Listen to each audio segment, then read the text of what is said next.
നമസ്കാരം പ്രിയപ്പെട്ട എല്ലാവർക്കും വരമ്പിൻ്റെ പുതിയൊരു വീഡിയോസിലേക്ക് സ്വാഗതം. ഇന്ന് നമ്മുടെ അതിഥിയായി എത്തിയിരിക്കുന്നത് അജിത് കൂത്താട്ടുകുളമാണ്. അദ്ദേഹത്തെ പറ്റി പ്രത്യേകിച്ചൊരു ഔപചാരികമായ വിവരണത്തിൻ്റെ ആവശ്യമില്ല. കാരണം മിമിക്രി വേദിയിൽ കലാകാരനായി സ്റ്റാർട്ട് ചെയ്ത ആളാണ്. അതിനുശേഷം ടെലിവിഷനിലൂടെ വന്ന് റിയാലിറ്റി ഷോകളിൽ താരങ്ങളായി. അതിനുശേഷം വീണ്ടും മലയാള സിനിമയിൽ അദ്ദേഹം ശ്രദ്ധേയമായ ഒരു കഥാപാത്രം അവതരിപ്പിച്ചാണ് ഈ മേഖലയിലേക്ക് എത്തുന്നത്. മലയാളത്തിൻ്റെ സൂപ്പർ താരം മോഹൻലാൽ നമ്മുടെ പ്രിയപ്പെട്ട ലാലേട്ടൻ അഭിനയിച്ച ദൃശ്യം എന്ന സിനിമയിലെ ജോസ് എന്ന കഥാപാത്രമാണ് അദ്ദേഹം സിനിമയിൽ ചെയ്തിരിക്കുന്നത്. ആ കഥാപാത്രത്തിലൂടെയാണ് അദ്ദേഹം സിനിമാ രംഗത്ത് സജീവമായി തുടങ്ങുന്നത്. അദ്ദേഹത്തിൻ്റെ ഒരുപാട് വിശേഷങ്ങൾ നമുക്ക് കേൾക്കാനുണ്ട്. ചേട്ടാ നമസ്കാരം. നമസ്കാരം. എന്താണ് പുതിയ വിശേഷങ്ങളൊക്കെ? പുതിയ വിശേഷങ്ങൾ സിനിമയുണ്ട്. ഇനിയിപ്പോൾ അടുത്ത വിശേഷം എന്ന് പറഞ്ഞാൽ ഞാൻ പറഞ്ഞല്ലോ, ഈ മിമിക്രി ചെയ്തു തുടങ്ങുന്നൊരു സമയമുണ്ട്. ഈ മിമിക്രി എന്ന് പറഞ്ഞ കല നമുക്ക് സ്റ്റേജിൽ ചെയ്യാൻ പറ്റും, ഇതെനിക്ക് സാധിക്കുന്ന ഒരു കലയാണ് എന്നുള്ളൊരു തോന്നലുണ്ടാവുമല്ലോ. അപ്പോൾ അത് ആദ്യമായിട്ട് വേദിയിലേക്ക് എത്തി അത് പ്രസൻറ്റ് ചെയ്യുന്ന ഒരു സമയത്തെ പറ്റി ഒന്ന് പറയാമോ? പ്രസൻറ്റ് ആദ്യമായിട്ട് നമ്മൾ മിമിക്രി ഫീൽഡിലേക്ക് വന്നു കഴിഞ്ഞാൽ ഞങ്ങൾ ഈ രാമപുരത്ത് ഒരു ട്രൂപ്പ് സ്റ്റാലിൻ, അവർക്ക് ടി വി കടയായിരുന്നു. ടി വി മെക്കാനിക്സ്, അതുപോലെ തന്നെ സ്പീക്കറുകൾ ഉണ്ടാക്കുക, മറ്റേ മിക്സർ ഒക്കെ ഉണ്ടാക്കുന്ന ഒരു ടീമുകളുണ്ടായിരുന്നു. ഇലക്ട്രോണിക്സ് അതിൻ്റെ അസംബ്ലി സെറ്റുകളാണ് കൂടുതൽ ഉണ്ടായിരുന്നത്. അപ്പോൾ അവിടെ ഞാൻ ചെന്ന് ഈ പണിയെ പഠിക്കാനൊക്കെ വെറുതെ പോയി നിൽക്കും. അപ്പോൾ അവരൊരു ട്രൂപ്പ് തല്ലിക്കൂട്ടി. അവിടെ അങ്ങനെ ഒരു ട്രൂപ്പ് ഉണ്ടായിരുന്നു, ഹാർമണി ബീറ്റ്സ് എന്നൊക്കെ, അങ്ങനെ ഉണ്ടെന്ന് ഓർക്കുന്നില്ല. അപ്പോൾ അതിൻ്റെ അത് അങ്ങനെ കളിക്കുന്നു. അത് കുറേ വർഷങ്ങൾക്ക് മുൻപല്ലേ? ഒത്തിരി വർഷം. ഞാനൊക്കെ ഫീൽഡിലൊക്കെ ഇറങ്ങിയ സമയത്താണ്, ഒരു 90-കൾക്ക്. 90-കളുടെ സമയമാണ് അത്, ആ ടൈമിലാണ്. അപ്പോൾ അത് കഴിഞ്ഞിട്ട് പിന്നെ അതിൻ്റെ അകത്ത് കളിച്ചു. അത് കഴിഞ്ഞിട്ട് പിന്നെ ഞാൻ പിന്നെ പ്രൊഫഷണലിലേക്ക് വരുന്നത് എന്ന് പറഞ്ഞാൽ കൊച്ചിൻ സാനിസ എന്ന് പറഞ്ഞ ട്രൂപ്പിലേക്ക്. അത് കുറുമശ്ശേരിയാണ്, ആലുവ കുറുമശ്ശേരി. അവിടെ ഹാർമണി ബീച്ചിൻ്റെ കാര്യം പറഞ്ഞല്ലോ, ആ സമയത്ത് കൂടെ ഉണ്ടായിരുന്ന കൂട്ടുകാരൊക്കെ ഇപ്പോൾ ഓർക്കുന്നുണ്ടോ?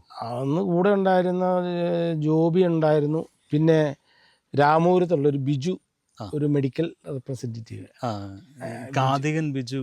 അങ്ങനെ ഞാൻ മെഡിക്കലിന് ഒരു നല്ലൊരു കലാകാരനായിരുന്നു, പുള്ളി ഉണ്ടായിരുന്നു. പിന്നെ ഒത്തിരി ആർട്ടിസ്റ്റുകളുണ്ടായിരുന്നു, സന്തോഷ് ചേർപ്പെങ്കിൽ, അങ്ങനെ ഒത്തിരി ആർട്ടിസ്റ്റുകളുണ്ടായിരുന്നു. അപ്പോൾ അതിൽ നിന്ന് പിന്നെ അങ്ങനെ വന്നു കഴിഞ്ഞപ്പോൾ ഇങ്ങനെ ട്രൂപ്പ് തുടങ്ങുന്നുണ്ട് എന്നും പറഞ്ഞ് അങ്ങനെ ഇൻ്റർവ്യൂ പോലെ വന്നു പത്രത്തിൽ. അങ്ങനെ ഞാനാ സന്തോഷ്, സാംജി എന്ന് പറഞ്ഞ ആർട്ടിസ്റ്റാണ്. ഞങ്ങളിങ്ങനെ കുറുമശ്ശേരി ചെന്ന് അവിടെ വന്ന് അവിടെ കളിക്കുന്ന സാജു കുടിയൻ, തോമസ് തോപ്പിൽക്കുടി, ജയരാജ്, അവരൊക്കെ ആ സിനിമാലയം ഉണ്ടായ ടീമുകളൊക്കെ. ഇപ്പോൾ സിനിമാലയിൽ വന്ന ടീമുകൾ അവരാ. സാജു കുടീനൊക്കെ അറിയാം, തോമസ് തോപ്പിൽക്കുടി, അവരൊക്കെയാണ്. അപ്പോൾ അതിൻ്റെ അകത്ത് വന്ന് ചാടി. അങ്ങനെ വന്ന് ഞാനായി. പിന്നെ ഇവരെ എടുത്തില്ല, സാംജീനെയും സന്തോഷിനെയും. അതിൻ്റെ അവർക്കതിൽ അവസരം കിട്ടിയില്ല, എനിക്ക് അവിടെ നിന്ന് കിട്ടി. നമ്മൾ അപ്പോഴേക്കും മിമിക്രി ഒരുമാതിരിയൊക്കെ ആയി. ഞാനൊക്കെ നിന്നിട്ടൊരു 6-7 സ്റ്റാർ അടിക്കുക. പിന്നെ സ്കിറ്റും കളിക്കും, വൺ മാൻ ഷോ. സ്കിറ്റ് കളിക്കുക. നമുക്ക് സ്കിറ്റായിരുന്നു കൂടുതൽ, എന്നാലും ഇതിൻ്റെ കൂടെ സ്റ്റാറും ചെയ്യുമായിരുന്നു. ആ സമയത്ത് ഈ പറഞ്ഞ പോലെ ഒരു ഓൾ ഇൻ ഓൾ പെർഫോമൻസ് ആയിരുന്നു. അതെ. സ്കിറ്റ് കളിക്കും, കുറെ നടന്മാരെ അനുകരിക്കുക, അതുപോലെ തന്നെ സ്റ്റേജിൽ പാട്ട് പാടുമായിരുന്നു. അന്നൊക്കെ പാട്ട് പാടുമായിരുന്നു. ഈ മിമിക്സ് ഗാനമേള എന്ന് പറഞ്ഞിട്ടൊരു സെഗ്മെന്റ് ഉണ്ടായിരുന്നു അന്ന്. എന്നൊക്കെ പാടും. ഇപ്പൊ പാടാൻ പറഞ്ഞു കഴിഞ്ഞാൽ ഒരു കാരണവശാലും നടക്കൂല, എൻ്റെ ഒച്ചയെല്ലാം പോയിട്ട്. നമ്മുടെ രജനീകാന്തിന്റെ സിനിമയിലെ പാട്ടുകളൊക്കെ അന്ന് അതെ, തമിഴൊക്കെ പാടിക്കൊണ്ടിരുന്നു. അതൊക്കെ ഓർക്കുന്നുണ്ടോ? പിന്നെ അവിടുന്ന് ഈ പറഞ്ഞതുപോലെ പിന്നെ അടുത്ത സമിതിയിലേക്ക് വരുന്നത്, പിന്നെ അവിടുന്ന് നേരെ വരുന്നത് ഈ ചോറ്റാനിക്കര ട്രൂപ്പ് ഇറങ്ങുന്നുണ്ട്. അത് ഈ നോർത്ത് ഇന്ത്യ മാത്രമേ ഉള്ളൂ. കേരളത്തിന് പുറത്താണ് കൂടുതൽ പ്രോഗ്രാം. അത് നമ്മുടെ രമ്യ നമ്പീശൻ, അന്ന് അവള് ചെറുതാ, സിനിമാ നടി രമ്യ നമ്പീശൻ. അവള് പാട്ട് പാടുന്നുണ്ട്, അവളുടെ ട്രൂപ്പാണ്, അവളുടെ അച്ഛൻ്റെ ട്രൂപ്പ്, ഉണ്ണിച്ചേട്ടൻ. അപ്പം അതിനകത്ത് ചോറ്റാനിക്കരയിൽ നിന്ന് ഇറങ്ങുന്നത്. ആ ട്രൂപ്പ് കളിച്ചു. അത് കഴിഞ്ഞിട്ടാണ് എനിക്ക് കൊച്ചിൻ സാഗറിലേക്ക് വിളിക്കുന്നത്. അബീക സംവിധാനം ചെയ്ത ഒവേഷ് ഷൺമുഖൻ, സ്റ്റാർട്ട് ക്യാമറ ആക്ഷൻ എന്ന് പറഞ്ഞ ഈ മിമിക്രി രംഗത്തെ ഒരു വലിയ മാറ്റം കൊണ്ടുവന്ന ഒരു വലിയ. അതെ. ഞാൻ പറയാമല്ലോ, ഇപ്പോഴും ഞാൻ പറയും, മിമിക്രി എന്ന് കേൾക്കുമ്പോൾ ആദ്യം പറയുന്ന അബീയുടെ. അവരുടെ ഒരു ടീം ഉണ്ടായിരുന്നു, അബിക, ദിലീപേട്ടൻ, അവരൊക്കെ ഉണ്ടായിരുന്നു. കൊച്ചിൻ സാഗറിന്റെ ഒരു പുഷ്കല കാലം ഉണ്ടായിരുന്നു. ഒരുപാട് ഓഡിയോ കാസറ്റുകൾ, അതിനുശേഷം വീഡിയോ കാസറ്റുകൾ. അതെ.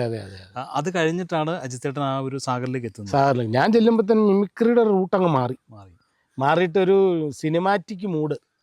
സ്റ്റേജ് നമ്മൾ സിനിമ മുകളിൽ പ്രൊജക്ടറൊക്കെ വെച്ചിട്ട് ഒരു സംഭവമായിരുന്നു. അത് ഭയങ്കര സംഭവമായിരുന്നു. കാരണം സ്റ്റാർട്ട് ക്യാമറ ആക്ഷൻ സിനിമ കാണാൻ ഒരു 350-400 സ്റ്റേജാണ് ഞങ്ങൾ കേരളത്തിൽ കഴിഞ്ഞു. വീട്ടിൽ നിന്ന് ഞാൻ വരാറില്ല. അന്നൊന്നും വീട്ടിൽ വന്നില്ല. 350-400 സ്റ്റേജ് എന്ന് പറഞ്ഞാൽ വീട്ടിൽ വരാൻ പറയുമ്പോൾ, പറ്റില്ല. ഒരു വർഷം തുടർച്ചയായിട്ട് തുടർച്ച ത്രിബിളൊക്കെ അടിക്കണേ. ഡബിൾ അല്ല, ത്രിബിള്. നേരം വെളുത്ത് 6 മണിക്കൊക്കെ പരിപാടി ചെയ്യുന്നുണ്ട്. കാക്കയൊക്കെ വന്ന് സ്റ്റേജൊക്കെ കയറി ഇരിക്കുക. അങ്ങനെയൊക്കെ കളിക്കുന്ന ഒരു സമയം. അതൊക്കെ അന്നേരം നല്ല നമ്മൾ പവർഫുള്ളായിട്ട് നിൽക്കും. അന്ന് കളിക്കുന്നത് ജാഫർക്ക, സിനിമയിൽ സജീവമാണ്. ജാഫർ ഇടുക്കി, കണ്ണൻ ചങ്ങനാശ്ശേരി, രാജൻ ഇടുക്കി, ബഷീർ, പിന്നെ മൻസൂർ കൊച്ചിൻ, അങ്ങനെ ഒരു വലിയ രവീന്ദ്രൻ തിരൂരുള്ള.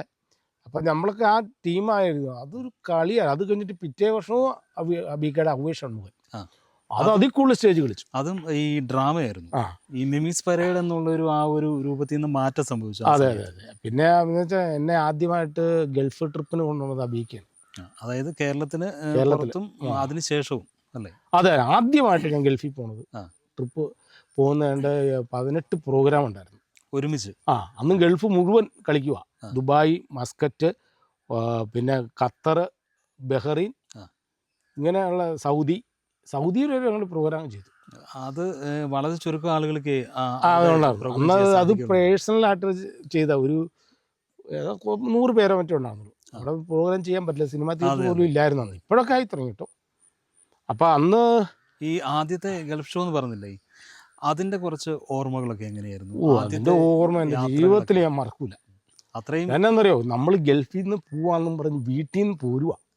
പെട്ടി അന്ന് ഞാൻ പുതിയ ഷർട്ടൊക്കെ മേടിച്ച്, ഷർട്ട് പുതിയ പാൻറ്റൊക്കെ ഇട്ട് ഗൾഫിന് പോവല്ലേ. വീട്ടിൽ ആ ഏരിയയിൽ എല്ലാവരോടും പറഞ്ഞു, നാട്ടിലുള്ള ആളുകളൊക്കെ ഒരു സെൻഡ് ഓഫ് ഒക്കെ തോന്നുന്നു, ഗൾഫിന് പോവാണ് എന്നൊക്കെ പറഞ്ഞ് അങ്ങ് പോയി. അവിടെ ചെന്നിട്ട് ക്യാമ്പ് ആലുവയിൽ റിഹേഴ്സൽ ഇട്ടേക്കുക. അവിടെ ചെന്ന് കളിക്കാനുള്ള സെറ്റപ്പും അവിടെ ഈ കട്ടൗട്ടർ തന്നെ കൊണ്ടുപോണേ. അത് മൊത്തം ഒട്ടീരാക്കി, ഫ്രെയിം മാത്രം അവിടെ ഉണ്ടാക്കും. നമ്മൾ ഈ സാധനം കൊണ്ട് മറ്റേ മെയിൽ ആൻഡ് ഫീമെയിൽ സാധനം ഇല്ല, ഇങ്ങനെ അടിച്ച് പറഞ്ഞാൽ ഒട്ടിക്കണേ. സ്റ്റിക്കറല്ല, മറ്റേ ഈ വണ്ടിയുടെയൊക്കെ ആ സാധനത്തിന് പേരെന്താണ്, എന്താണ്, മെയിൽ ആൻഡ് ഫീമെയിൽ എന്നൊക്കെ പറയണേ. ഈ ഒട്ടിച്ചങ്ങ് വെക്കും, അത് വലിച്ചിങ്ങ് പറിച്ചെടുക്കും. പിന്നെ അടുത്ത സ്റ്റേജിൽ കൊണ്ട് അതുപോലെ അങ്ങ് ഒട്ടിച്ച് ആ അളവിൽ അവിടെ ഉണ്ടാക്കുക ആ ഫ്രെയിം. അപ്പോൾ അത് ഇതുപോലെ ഞങ്ങൾ എല്ലാ സാധനം സെറ്റ് ചെയ്തിട്ട് ഇരിക്കുക. 1 മാസം ഇരുന്നു. ഞാൻ ഗൾഫിന് പോരുവാന്നും പറഞ്ഞ് വീട്ടിൽ നിന്ന് പോന്നിട്ട് എറണാകുളത്ത് നിന്ന് പോയിട്ടില്ല. ആ സമയത്ത് വീട്ടിലേക്കൊന്നും വിളിക്കാനൊന്നും പറ്റില്ല, ഇല്ല, ഫോണൊന്നുമില്ല. അടുത്ത വീട്ടിലേക്ക് വിളിച്ച് ഞാൻ ഗൾഫിന് പോയെന്നോർത്താ ഇവരിയ്ക്കുന്നത്. അവിടെ പോകുള്ളൂ, കാരണം അവിടെ നിന്ന് വിസയും ഞങ്ങൾക്ക് ടിക്കറ്റും വന്നിട്ടില്ല.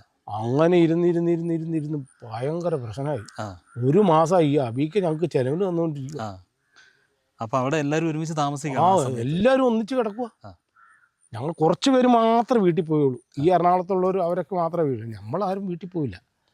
അങ്ങനെ കിടന്ന് നാളെ റെഡി ആയിക്കോ എന്ന് പറഞ്ഞു. ഞങ്ങൾ റെഡി ആയിട്ട് നിൽക്കുമ്പോൾ പറയാം ടിക്കറ്റ് വന്നിട്ടില്ല. അങ്ങനെ 3 പ്രാവശ്യം ഞങ്ങൾ തെറ്റി. എന്നാൽ ഇനി മറ്റേത് എന്നാലും വേണ്ടിയല്ല, വീട്ടിലോട്ട് പോരാന്നും പറഞ്ഞ് തിരിച്ചു പോരാൻ തീരുമാനിച്ചു. തിരിച്ചു പോരാൻ അന്ന് രാത്രി എല്ലാവർക്കും ശരിയായി. അങ്ങനെയാണ് കയറി പോകുന്നത്. ഈ കൊച്ചിൻ സാഗറിൻ്റെ കാര്യം പറഞ്ഞു, ഗൾഫ് ഷോ ആദ്യമായിട്ട് കൊണ്ടുപോകുന്ന അബീക്കയാണെന്ന് പറഞ്ഞു. ഈ അബീക്കയെ സംബന്ധിച്ച് ഈ മിമിക്രി അല്ലെങ്കിൽ മിമിക്സ് പരേഡിൻ്റെ ഒരു രൂപം തന്നെ മാറ്റിമറിച്ച കലാകാരനാണ്. ഒരു അതുല്യ പ്രതിഭയായിരുന്നു. അദ്ദേഹത്തിൻ്റെ ആ ഒരു ഓർമ്മകളൊക്കെ എങ്ങനെയാണ് ഇപ്പോൾ? അദ്ദേഹത്തിൻ്റെ ഓർമ്മ എന്ന് പറഞ്ഞാൽ അബീക്ക ഇതുപോലൊരു ആർട്ടിസ്റ്റിനെ നമ്മുടെ ജീവിതത്തിൽ കണ്ടുള്ളത്. പുള്ളി വന്നിട്ട് നമ്മുടെ പ്രോഗ്രാമിന് മുമ്പ് പുള്ളിയുടെ ഒരു വൺമാൻ ഷോ ഉണ്ട് പുള്ളിക്കാരൻ്റെ. അത് ഭയങ്കര കൈയടിച്ച് കയറ്റി അങ്ങ് വെക്കും. പിന്നെ ആർട്ടിസ്റ്റുകൾക്കൊക്കെ പുള്ളിയുടെ കൂടെ നിൽക്കാനൊരു എന്നാ വെച്ചാൽ പവറായിരുന്നു. എന്നാ വെച്ചാൽ പുള്ളി 100 പുള്ളിയുടെ അടുത്തേക്ക് 100 അവിടെ ഈ മിമിക്രി എല്ലാം വിട്ടിട്ട് ഒരു സ്റ്റേജിൽ ഒരു സിനിമാറ്റിക് ലെവലാണ്. ഈ കട്ടനൊക്കെ ഈ അബീക്ക ചാടി കയറും. നമ്മളിത് കണ്ട് ഞെട്ടി, ഈ പുള്ളിക്ക് കാറ്റ്.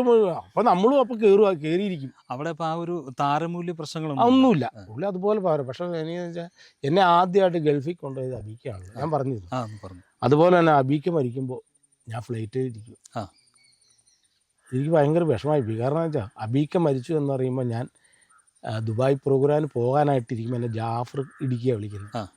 എടാ അബീക്ക മരിച്ചു പോയിരുന്നു ഇക്ക, ഞാൻ ഗൾഫിൽ ഫ്ലൈറ്റേ ഇരിക്കുക, ഇവിടുന്ന് പൊങ്ങുന്നേ ഉള്ളൂ നെടുമ്പാശ്ശേരി. അയ്യോ ഇക്ക എനിക്ക് വരാൻ പറ്റും. അതൊരു വല്ലാത്ത അയ്യോ, എന്നെ ആദ്യം കൊണ്ടുപോയത് പുള്ളിയാണ്. എനിക്കത് ഭയങ്കര ബുദ്ധിമുട്ടായി. പക്ഷേ എന്നായാലും ഞാൻ പോയി. അത് കഴിഞ്ഞിട്ട് ഞാനിപ്പോൾ സിനിമയിലൊക്കെ അഭിനയിച്ചു. അന്നും ഈ ഷൈൻ നിഗം ആ പയ്യൻ, ഇപ്പോഴത്തെ ചാനുക്കുട്ടാന്ന് വിളിച്ചിരുന്നത്. ഇപ്പോഴത്തെ യൂത്തിന്റെ ആ ഏറ്റവും വലിയ താരം ഷൈൻ ഉണ്ടായിരുന്നു. ഷൈന് ഞാനും ഇങ്ങോട്ട് ഒരു പടത്തിൽ അഭിനയിച്ചു, ബെർമൂഡ എന്ന് പറഞ്ഞ സിനിമയിൽ. അത് നമ്മുടെ TK രാജകുമാർ സാർ. രാജകുമാർ സാറിൻ്റെ ബെർമൂഡ എന്ന സിനിമയിൽ ഞാൻ ഒറ്റ സീനേ ഉള്ളൂ. പക്ഷെ എനിക്ക് 2 ദിവസം ഉണ്ടായിരുന്നു. അന്ന് കൊറോണ ടൈമാണ്. അപ്പോൾ അന്ന് ഞാൻ ചാനുക്കൂട്ട അന്ന് ചെറുതന്ന് ഞാൻ ഈ ജാബിക്കയുടെ വീട്ടിൽ നേരത്തെയൊക്കെ ചെല്ലും പ്രോഗ്രാം. അപ്പം തലേദിവസമൊക്കെ എന്നെ വിളിക്കും, എടാ നീങ്ങ് വാടാ ഞങ്ങൾക്ക് ഒരു വഴി. അപ്പോൾ ഇവനെ നോക്കാനൊക്കെയാണ്. ഇവനൊന്ന് ചുമ്മാ ചില്ലറയാന്നേ ഈ ഓടി നടക്കാൻ. കെൻറ്റ് ഹോമിൻ്റെ നമ്മുടെ തമ്മനത്തെ താമസിക്കും. നമ്മൾ നേരത്തെ ചെല്ലും, പിന്നെ ഇവൻ്റെ കൂടെ കളിയും കാര്യങ്ങളൊക്കെ ആയിട്ട് നടക്കുമായിരുന്നു. അതൊക്കെ വലുതായിരിക്കും, വലിയ ചെറുക്കനായിരുന്നു. അവിടെ ചെന്നപ്പോൾ അവൻ എന്നോട് പറഞ്ഞു, ചേട്ടാ നമ്മുടെ ഒരു അവസ്ഥയില്ല ചേട്ടാ, ചേട്ടൻ്റെ കൂടെ ഞാൻ ചെറുപ്പത്തിൽ നടന്ന ഇപ്പം ചേട്ടൻ്റെ സിനിമയിൽ അല്ലെങ്കിൽ എൻ്റെ സിനിമയിൽ ചേട്ടൻ അഭിനയിക്കുന്നു, ഒരുമിച്ച് അഭിനയിക്കുന്നു. അതൊക്കെ അവൻ എന്നോട് കാര്യങ്ങളൊക്കെ പറഞ്ഞു. ഈ മിമിക്രി ആർട്ടിസ്റ്റുകളുടെ ഏറ്റവും വലിയ ആഗ്രഹമുണ്ട്, അതായത് പ്രൊഫഷണൽ രംഗത്തേക്കൊക്കെ വന്നിട്ട് കലാഭവൻ്റെ സ്റ്റേജിൽ മിമിക്രി അവതരിപ്പിക്കുക, അല്ലെങ്കിൽ കലാഭവൻ്റെ ഒരു ഭാഗമായിട്ട് കലാജീവിതം മുമ്പോട്ട് കൊണ്ടുപോകുക എന്നൊക്കെ ഉള്ളൊരു ആഗ്രഹമുണ്ട്. അങ്ങനെ കലാഭവനിൽ വരാൻ സാധിച്ചിട്ടുണ്ട് ആ സമയത്ത്. പിന്നെ മിമിക്രി കലാകാരന്മാരായിട്ടുണ്ടെങ്കിൽ നമ്മുടെ മനസ്സിന് ഏറ്റവും വലിയ മിമിക്രി കലാകാരൻ്റെ മനസ്സിൽ എപ്പോഴും എന്നാന്നറിയോ, ഒരു കലാഭവനിൽ എങ്ങനെയെങ്കിലും കളിക്കുക, എങ്ങനെയെങ്കിലും അവസരം കിട്ടുക എന്നുള്ളതാണ്. അപ്പം ഞാൻ ഈ അബീഗഡ് ട്രോഫി കളിച്ച് കഴിഞ്ഞിട്ട് ഞാനൊരു 4 വർഷം കളിച്ചു, 4-5 വർഷത്തോളം അബീഗഡ് കളിച്ചു. ഞാൻ അബീഗഡ് ചോദിച്ചു, അബീഗ ഞാനൊന്ന് മാറുക, കുഴപ്പമില്ലാന്ന് പറഞ്ഞു.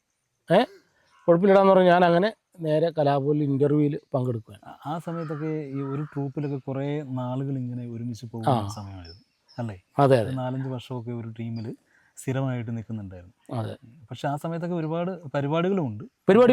അതുപോലെ അങ്ങനെ കലാഭവനിൽ ഒരു 4-5 വർഷം കളിച്ചു. അന്ന് ജാഫർക്ക, ഞാൻ, നവാസിക്ക ഇല്ല, അവരൊക്കെ പോയി. ഷാജോണ് ആ ടീമെല്ലാം അങ്ങ് പോയി, സിനിമയിലേക്ക് പോയി കഴിഞ്ഞിട്ട് പിന്നെ ഉള്ളത് ഞാൻ, പ്രചോദ് ഉണ്ടായിരുന്നു ഒരു 3-4 സ്റ്റേജ്, വിശ്വൻ കലാഭവൻ, പിന്നെ രാജൻ, അങ്ങനെ കുറേ ആൾക്കാർ, ജാഫർക്ക, അങ്ങനത്തെ. ഏത് വർഷമാണ്? വർഷം 2000 ആണോ? ഒരു 2003-2004 ടൈമിലാണ്.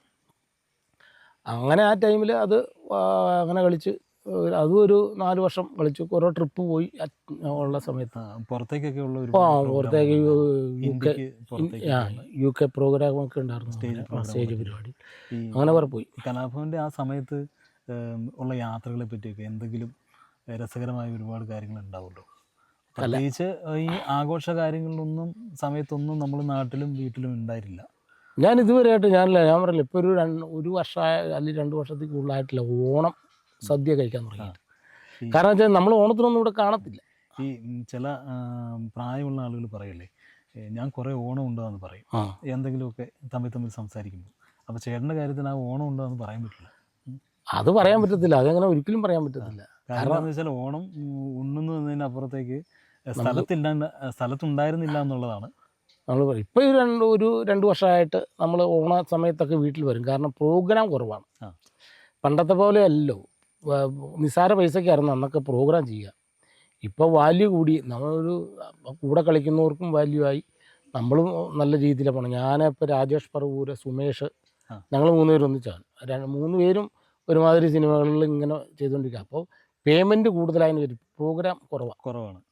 അതിന് ഉള്ളത് ഗൾഫ് ട്രിപ്പൊക്കെ ഉള്ളൂ ഇപ്പോഴും. പിന്നെ സ്റ്റേജിൻ്റെ അതിൻ്റെ ഇടയിൽ സിനിമയിലേക്കുമൊക്കെ ചെയ്യും വേണം. അപ്പോൾ അതുകൊണ്ട് പിന്നെ തിരക്കായി കഴിഞ്ഞ് കഴിഞ്ഞാലേ നമുക്ക് ഒന്ന് ഈ മിമിക്രി ട്രൂപ്പിൽ കളിക്കാൻ പറ്റില്ല. ട്രൂപ്പിൽ കളിയുള്ള സമയത്ത് ഷൂട്ട് വന്നു കഴിഞ്ഞാൽ പിന്നെ അതും നടക്കില്ല. അതൊരു പ്രശ്നമാണ്. നമ്മുടെ തലയൊക്കെ വെച്ച് ഫ്ലെക്സൊക്കെ അല്ലെങ്കിൽ നോട്ടീസും ഇതൊക്കെ അടിച്ചു കഴിഞ്ഞിട്ട് നമ്മൾ ഇല്ലാതെ വന്നു കഴിഞ്ഞാൽ ട്രൂപ്പിൻ്റെ ഉടമസ്ഥന്മാർ പ്രശ്നമാണ്, അതൊരു പ്രശ്നമാണ്. അപ്പോൾ അതുകൊണ്ട് നമ്മൾ ട്രൂപ്പുകളിൽ ഇല്ല. ഇപ്പോൾ സ്റ്റേജുകൾ ഇങ്ങനെ പരിപാടി തുടർന്ന് ഇങ്ങനെ പൊയ്ക്കൊണ്ടിരിക്കുമ്പോൾ നമുക്ക് അവിടെ വെച്ചുള്ള ചെറിയ ചെറിയ ചിരികളും അബദ്ധങ്ങളൊക്കെ ഉണ്ട്. ഇഷ്ടംപോലെ അബദ്ധങ്ങളും ചിരികളൊക്കെ ഉണ്ട്.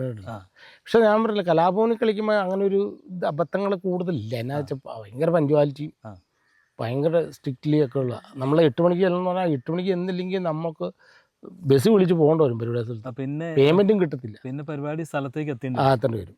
പക്ഷെ അവിടെ നിന്നൊക്കെ മാറി നമ്മൾ റിയാലിറ്റി ഷോയിലേക്കൊക്കെ വന്നു. ഞാൻ ഏഷ്യാനെറ്റിൽ അങ്ങനെ കോമഡി സ്റ്റാർസ് എന്ന് പറഞ്ഞാൽ വോഡഫോൺ അതിൽ ഉല്ലാസ് പന്തളം നയിക്കുന്ന ഒരു പരിപാടി ഉണ്ടായിരുന്നു, ടീം 4 സ്റ്റാർസ്.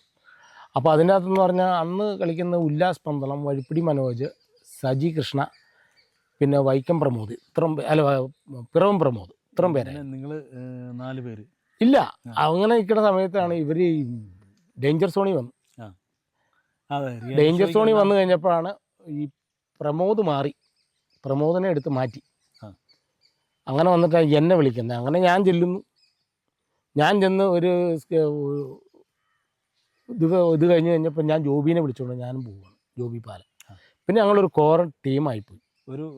പിന്നെ ഞങ്ങൾ ഡേഞ്ചർ സോണിലേ വന്നിട്ടില്ല. ഭയങ്കര ഫിനിഷിങ്ങും ഫൈനൽ വരെ ഞങ്ങൾ പൊളിച്ചടുക്കി പോരുക. ആ സമയത്ത് ചെയ്ത സ്കിറ്റുകളൊക്കെ ഒരുപാട് വൈറലായിട്ടുണ്ട്. അവിടെ നിന്ന് ഇങ്ങനെ മാറി അങ്ങനെയൊക്കെ വന്നു. പിന്നെ ഞാൻ ഉല്ലാസ് ഒരു കെമിസ്ട്രി വർക്ക് ചെയ്യുന്ന ആർട്ടിസ്റ്റാണ്. കാരണം അവൻ എന്ത് പറഞ്ഞാൽ ഞാൻ തിരിച്ചു പറയും. അങ്ങനെ കാരണം നമ്മൾ സ്റ്റേജിലൊക്കെ ഭയങ്കര പവർഫുള്ളാണ്. കുറേ കാലം ഞാനും ഉല്ലാസും കുറേ കാലം. അങ്ങനെ ഒരു കലാകാരന്മാരെ കിട്ടാൻ സാധ്യത വളരെ കുറവല്ലേ? അല്ലെങ്കിൽ ഒരു മാനസിക ഐക്യം വേണം അങ്ങനെ ഒരു കലാകാരൻ നിൽക്കാൻ വേണ്ടിയിട്ട്. പിന്നെ ഞങ്ങൾ കുറേ ട്രിപ്പുകൾ പോയിട്ട് ഭയങ്കര രസമായിട്ട് സംഭവം ഉണ്ടായിട്ടുണ്ട്. കാരണം വെച്ചാൽ ഞങ്ങൾ ഇതുപോലെ ദുബായ് പരിപാടി, അന്ന് അവിടെ ഒരു പള്ളിപ്പെരുന്നാളാണ്. അപ്പോൾ അതിന് പോയേക്കുക. അപ്പോൾ പരിപാടി കഴിഞ്ഞിട്ട് പിറ്റേ ദിവസം 6 മണിക്കാണ് ഫ്ലൈറ്റ് തിരിച്ച്. പിറ്റേ ദിവസം രാവിലെ 6 മണിക്ക്. അപ്പോൾ ട്രിവാൻഡ്രത്ത് നിന്നാണ് ഫ്ലൈറ്റ്. അപ്പം ഞാൻ ഇവിടുന്ന് കാറിന് നേരെ ട്രിവാൻഡ്രത്ത് ചെല്ലുന്നു. ഞാനും സുമേഷും ഉണ്ട്. ഇവിടുന്ന് ചെല്ലുന്നു. ഉല്ലാസം മറ്റേ പന്തളത്തുനിന്ന് അങ്ങോട്ട്. അവിടെ ചെന്ന് പന്തളത്തേക്ക് അവിടുന്ന് കയറി ഫ്ലൈറ്റ് അവിടെ ചെന്ന് പരിപാടി കളിച്ചു. അപ്പോൾ അവിടെ ഞങ്ങൾക്കൊരു സ്വീകരണമൊക്കെ തന്നു. നല്ല പാട്ടും ബഹളമൊക്കെ ആക്കി. 6 മണി. അപ്പം ഒന്നും ഉറങ്ങാൻ പോലും സമയമില്ല. അപ്പോൾ ജസ്റ്റ് അവർ പറഞ്ഞു, കമ്മിറ്റിക്കാർ പറഞ്ഞു, നിങ്ങളൊന്നും ഉറങ്ങിയോ, ഞങ്ങളൊന്ന് വീട്ടിൽ പോയിട്ട് ഒരുത്തനും നിങ്ങളെ വിളിച്ചോണ്ട് പോവാം എന്ന് പറഞ്ഞു. അങ്ങോട്ടൊന്നും ഉറങ്ങിപ്പോയി.